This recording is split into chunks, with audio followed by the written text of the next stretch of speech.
प्रधानमंत्री लगातार बिहार में आ रहे हैं। 13,000 करोड़ का बिहारियों को सौगात दिए हैं। पहले इसको किस रूप में आप देखते हैं? देखिए, वो तो 1 लाख करोड़ देंगे कि 1.5 लाख करोड़ देंगे कि 10 लाख करोड़ देंगे। बिहार की जनता की बोली हमेशा लगाते रहे। जब इलेक्शन होता है आते हैं। वैसे राज्य को विशेष राज्य का दर्जा नहीं दे रहे हैं। जब इलेक्शन आता है तो घोषणा करते हैं। तो ऐसा लगता है कि माननीय प्रधानमंत्री जी बिहार की जनता की बोली लगाते हैं कि मैं इतना दूंगा, हमको वोट दीजिए। और यही बीजेपी के लोग कहते थे कि राजकुमार हैं, ये सोना का चम्मच लेके पैदा हुए। हम तो चैलेंज करते हैं, गरीबी के खिलाफ, भुखमरी के खिलाफ, बेरोजगारी के खिलाफ किसी बीजेपी नेता के पास इतना दम है कि वो 1000 किलोमीटर की यात्रा पैदल कर सके। आज मोदी जी ने ये भी बोला है कि आप लोग घुसपैठियों को संरक्षण देते हैं, इसलिए हंगामा कर रहे हैं। हम लोग घुसपैठियों को निकाल रहे हैं, इसलिए एसआईआर, कई बातें आज मन से उन्होंने तो बोला। घुसपैठियों को रोकने के लिए श्रीमान मोदी जी प्रधानमंत्री, आपने तो नोटबंदी किया था। नमस्कार, आप है न्यूज़ 4 नेशन पर। मैं आपके साथ अभिजीत सिंह। 2025 बिहार विधानसभा चुनाव है, ऐसे में लगातार प्रधानमंत्री नरेंद्र मोदी बिहार दौरे पर पहुंच रहे हैं और बिहारियों को सौगात भी वो दे रहे हैं। तो वहीं बात करें तो राजस्व प्रमुख लालू प्रसाद यादव ने उनके बिहारी दौरे पर उन्होंने कहा है कि देखिए, वो आज तो आए बिहार, गया जी पहुंचे हैं, तो वहां पर नीतीश कुमार और नीतीश कुमार की पार्टी को पिंडदान भी कर देंगे। हमारे साथ बात करने के लिए कांग्रेस के कद्दावर नेता है, एमएलए हैं प्रतिमा दास। मैम, प्रधानमंत्री लगातार बिहार में आ रहे हैं। 13,000 करोड़ का बिहारियों को सौगात दिए हैं। पहले इसको किस रूप में आप देखते हैं? देखिए, वो तो 1 लाख करोड़ देंगे कि 1.5 लाख करोड़ देंगे कि 10 लाख करोड़ देंगे। बिहार की जनता की बोली हमेशा लगाते रहे। जब इलेक्शन होता है आते हैं। वही लगाते हैं। बिल्कुल बोली लगाते हैं। यदि उनको इतनी उनकी मंशा सही होती तो ये सब घोषणा करने की जरूरत नहीं थी। बिहार के लोग और उनके गठबंधन के लोग और माननीय मुख्यमंत्री श्री नीतीश कुमार जी लगातार विशेष राज्य का दर्जा की मांग कर रहे हैं। और देखिए कि आधा क्षेत्र बिहार का जो है सर लगभग 10-12 जिला जो है बाढ़ से प्रभावित होता है। 16-17 लाख लोग हर वर्ष बाढ़ से प्रभावित रहते हैं। उनका जीवन यापन बाधित हो जाता है।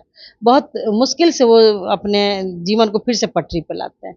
वैसे राज्य को विशेष राज्य का दर्जा नहीं दे रहे हैं। जब इलेक्शन आता है तो घोषणा करते हैं। तो ऐसा लगता है कि माननीय प्रधानमंत्री जी बिहार की जनता की बोली लगाते हैं कि मैं इतना दूंगा, हमको वोट दीजिए।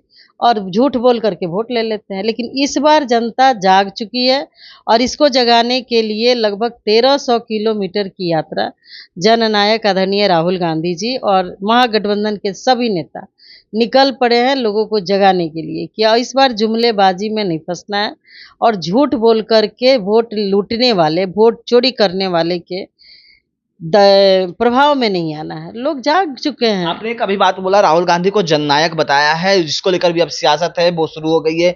जदयू कर रही है कि उनका माफी मांगना चाहिए। वो जननायक कर्पूरी ठाकुर का अपमान कर रहे हैं। जब कर्पूरी ठाकुर को जननायक पूरा देश ने उपाधि दिया है, उनके अपमान कर रहे हैं। आप किसको क्या उपाधि दिए हैं, उसका उपाधि नहीं छीना जा रहा है। वो जननायक कर्पूरी ठाकुर जी सबके लिए आदरणीय हैं, आदर्श हैं सभी बिहार के लोगों के लिए।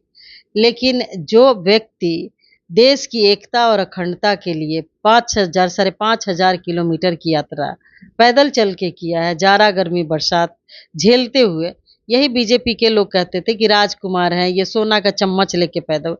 हम तो चैलेंज करते हैं, गरीबी के खिलाफ, भुखमरी के खिलाफ, बेरोजगारी के खिलाफ किसी बीजेपी नेता के पास इतना दम है कि वो 1000 किलोमीटर की यात्रा पैदल कर सके।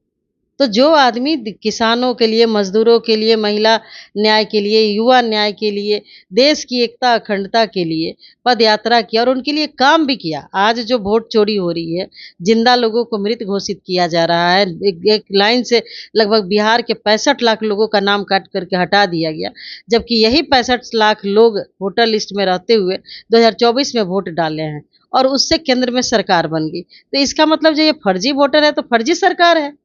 केंद्र में जो सरकार चल रही है वो फर्जी सरकार चल रही है। तो ऐसे नहीं चलेगा। आप जो कर रहे हैं बिल्कुल सही कर रहे हैं। जितने भी अपराधी हैं उनको छुड़ा करके पार्टी ज्वाइन करा लेते हैं तो वो अच्छे हो गए। और यदि उनके पार्टी में नहीं तो वो हो गए हैं माफिया, भू माफिया हो गए, कोयला माफिया हो जाएंगे, बालू माफिया होंगे, दारू माफिया होंगे, रेपिस्ट होंगे। इस तरीके का नाम का ये लोग उपाधि दे देते हैं। जैसे इनके जाते हैं वो श्री राम के भक्त हो जाते हैं। लेकिन आज मोदी जी ने ये भी बोला है कि आप लोग घुसपैठियों को संरक्षण देते हैं, इसलिए हंगामा कर रहे हैं। हम लोग घुसपैठियों को निकाल रहे हैं, इसलिए एसआईआर, कई बातें आज मन से उन्होंने बोला। घुसपैठियों को रोकने के लिए श्रीमान मोदी जी प्रधानमंत्री, आपने तो नोटबंदी किया था और आनन फानन में इस तरीके से अनाउंसमेंट किया कि देश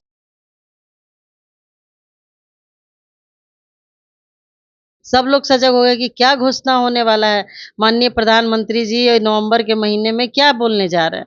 लेकिन जैसे उन्होंने कहा कि नोटबंदी करते हैं, 1000-500 के नोट से अपराध बढ़ा है, आतंकवाद बढ़ा है, तो 1000-500 का नोट आपने बंद कर दिया, बहुत अच्छा किया। लेकिन फिर आपने 500 का नोट शुरू कर दिया, 2000 का नोट शुरू किया। वो 2000 के जो सारे नोट थे, वो कहाँ किस दुकान में आपने रख दिया है?